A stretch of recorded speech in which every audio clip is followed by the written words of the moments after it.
লাইবেরিয়ার পাহাড়ি অঞ্চলের মানুষগুলো এই জায়গায় বসবাস করে এবং এখানে প্রচুর কম সংখ্যক মানুষ বসবাস করে, কারণ এখানে আমি এখন যে জায়গায় দাঁড়িয়ে আছি এখানে মানে চলাফেরা করার মতো রাস্তাঘাট নাই। দেখেন পাহাড়ের মধ্যে প্রচুর পরিমাণ জঙ্গল আছে এবং এখানে জীবজন্তু থাকতে পারে। এই দেখেন এটা একটা নদী, এখন শুকাই গেছে এবং পুরোটা হচ্ছে পাহাড়, মানে পাহাড়ের উপরে নদী এবং নদী শুকায় এখন পাথর বেশি উঠেছে। এই জায়গার মধ্যে মানুষ বসবাস করে, পাওয়া যায় ছোটো ছোটো ঘর পাওয়া যায়, জঙ্গলি টাইপের মানুষ আর কি, ওরা এখানে বসবাস করতে পারে। সবাই হচ্ছে এই জায়গাগুলোতে বসবাস করতে পারে না।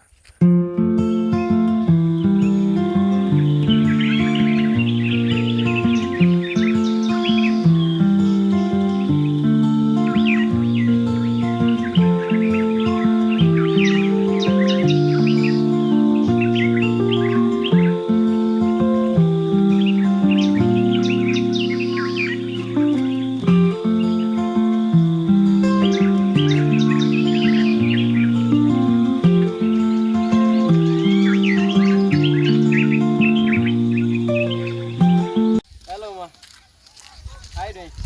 Why you leave, Ma?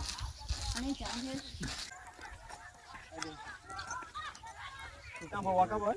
Yeah. Why you leave? I live to Caribbean. Currently? Yeah. Which place? I live to Komota. Kongota? I been seeing you actually. I been see you You sometimes. see the bus. Yeah, beside the checkpoint. My store there, building material store. You know Oma play? I know the building materials to the checkpoint.